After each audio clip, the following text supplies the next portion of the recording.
Welcome to the second episode of hashtag AskIIAP, the podcast platform of IA Philippines, where we delve into the world of internal audit from current issues to emerging trends. Let's uncover, adapt, evolve your insightful journey into internal audit. For this episode, let's talk about performing internal audit engagements. I'm your host, Rudolph Jimenez, and to give us insights about the topic, we have very special guests. First off, the Chief Audit Executive of Audit Inc. and the Internal Audit Manager of Ayala Land Incorporated, Ms. Rowena Libunao. And our second guest is the Audit Analytics and Continuous Auditing Head of ABS-CBN Corporation, Mr. Chrysler Aguatis. So thank you for joining us today. It's a pleasure to be here, to be invited to this podcast. It's the same. All right. So, what was your course in college? I took up BS Accountancy, and I'm a certified public accountant. Of course, a Yes. CPA. Okay, Yes. big time. Hey, what about you, sir? The same. I'm a CPA and I graduated BS Accountancy from San Beda. Wow. Okay. Red Lion. Am Yes. I right? Okay. Sabi ko sana Red Tiger. So Red Lion. Now, Yes. of course, I mean, when you're a graduate of accountancy, ano yan? I mean, they expect you to practice it talaga. Okay. But Yes. you're in a similar field. Okay. But how did you start with internal audit? Well, I did try working for an external auditing firm. All but right. Just maybe it's not for me. Okay. And after that short stint, being an external auditor, I transferred to a bank where I started as a branch auditor. And the rest was history. So now I'm with Ayala Land for so long. So I'd Wow. rather not say how long. Because you might guess my age. So I'd rather not do that to myself. So, and that's the reason why I really wanted to pursue internal auditing rather than being an external auditor. Oh, okay, cool. Okay, what about you, sir? Well, after graduating college, and passing the CPA board, the initial step is to join an audit firm. I think that's mostly Sure, that's what she preference, also yeah. did. Yeah. So after around 2 years of external audit work, I resigned and I joined a bank for a very short period of time, around I think 1.5 months before I joined my current company, the ABS-CBN Group. I was initially assigned to handle and subsequently to manage the cable and broadband audit, broadband business audit of the company. Then I transferred to the parent company around 2017, and then 2020 I was assigned to handle and lead the audit analytics group of ABS internal audit. And that's the journey. Now, of course, I mean, as I introduced them earlier, they are actually heads of internal audit functions. So what can you say made you really stay? I mean, you earlier mentioned that you stayed here for a very long time at Yes. Ayala Land. So what made you stay here? Okay. What makes you, how do you call it? Have that longevity? Okay. I think what really made me stay with internal audit was it allowed me to learn a lot of things, and those that I can also apply to my personal life. That's what I like about this work, especially being a part of Ayala Land, wherein we do have many subsidiaries and business units. So like we do have malls, right? We have Yeah. residential. So those are the things that you can apply, to your personal life, whatever learnings you may get from that. And there are no two engagements are the same, actually. So it's new every time. Even if you do review the same process, but with different process owners, it really varies. You meet a lot of people, you tend to collaborate with a lot of people. And I think that improves me as a person. So that's what I like about it. Saya. Yeah. So- You have to enjoy it. Right? Yeah. So, I mean, I can feel her happiness, her joy in that kind of work. I mean, it's a conglomerate. I mean, do you also have the same experience with ABS-CBN? Yes, ABS-CBN is also considered a media conglomerate. So we have several subsidiaries. But right now we're focusing more on subsidiaries that aligns with our core competency, which is media and entertainment. So But what made me really stay in internal audit is the ability to see the company, the operations on a much or a larger perspective and a different perspective. We can take the hat of a marketing manager. Oh, We can take the hat of a financial manager, okay. even in production. So Oh. we immerse in some of the production processes. So that sort of break the routine. Mm-hmm. So, and I think that's important because I consider myself as having a very short attention span. Okay. So, Gen Z. yeah. Feeling Gen Z. Have you ever taken a hat of the Star Magic talent? I hope so. But I don't think I don't have much competencies on that particular area. No singing background, no acting background. All right. So since you already mentioned about engagement, so today, as I mentioned, our topic is about the performing internal audit engagements. Okay. So let's start with the preparation and the planning. So our first question is, so how do you plan, okay, into these internal audit engagements? Well, before I answer that question, I'd just like to stress to all our viewers for today that this part of the engagement cycle is the most important for me. I cannot say for everyone, because it really has an impact on on the succeeding phases of the engagement. As such, it has to be done in a systematic and a disciplined approach, really. Always. And of course, we have to ask, before we even proceed with the planning, we always have to ask why we're doing the audit. Why was it part of the internal audit plan? Why is management requesting us to do this review?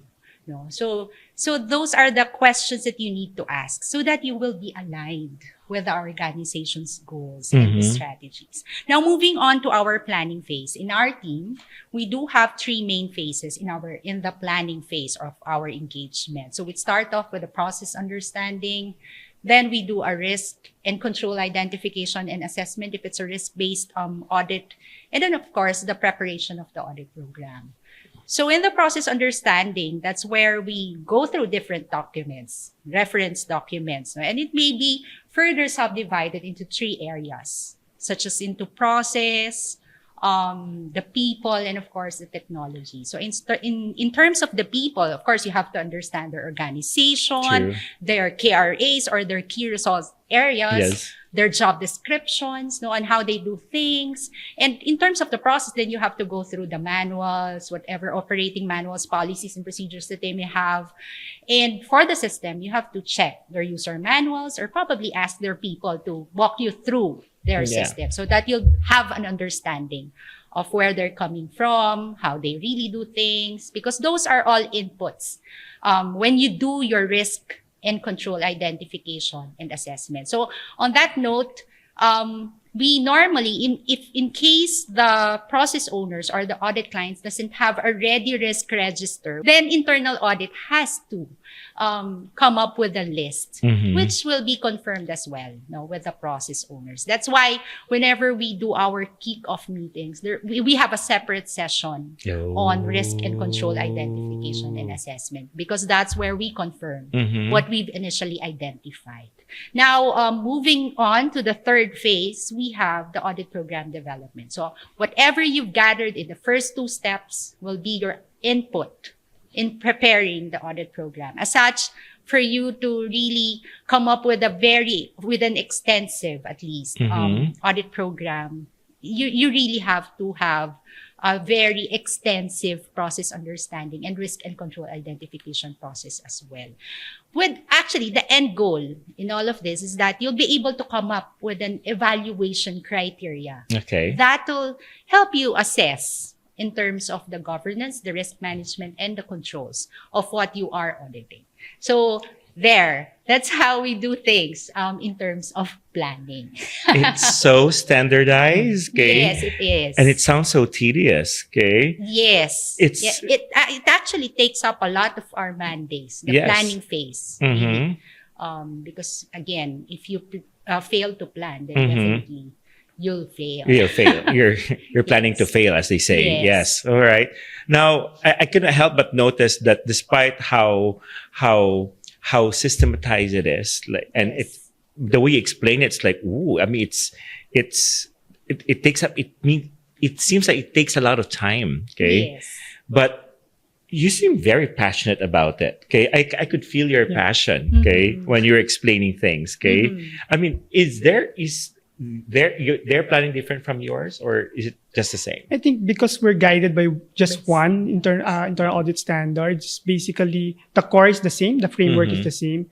It just the differentiation will be on the context, the organizational context. But in our part, we do conduct. Initially, we have a lengthy audit planning that occurs usually a quarter before the audit, a new audit year. And our engagement planning, basically, the purpose is just to confirm our understanding, or if the assumptions that we made during the audit planning has changed throughout the period between the audit and the time that it was the annual plan was completed. So what we do is just really a review of the organization, the systems, the people, because for some units, especially in our company, the change occurs at a very fast pace, very fast pace, because we consider ourselves as a digital company. So so we need to check if there are changes in the assumptions and how it would impact the audit plan as a whole, because the mandates may not be the same with the assumptions now versus before. So I think, but the core and the steps, I think it will always be the same regardless of organization, because we're guided with, as I said, we're guided with one standard. Yeah, right. So I mean, it's, as you mentioned, it's time driven. Okay, aren't you stressed by it? I mean, I think it are you comes not with pressured it. by it?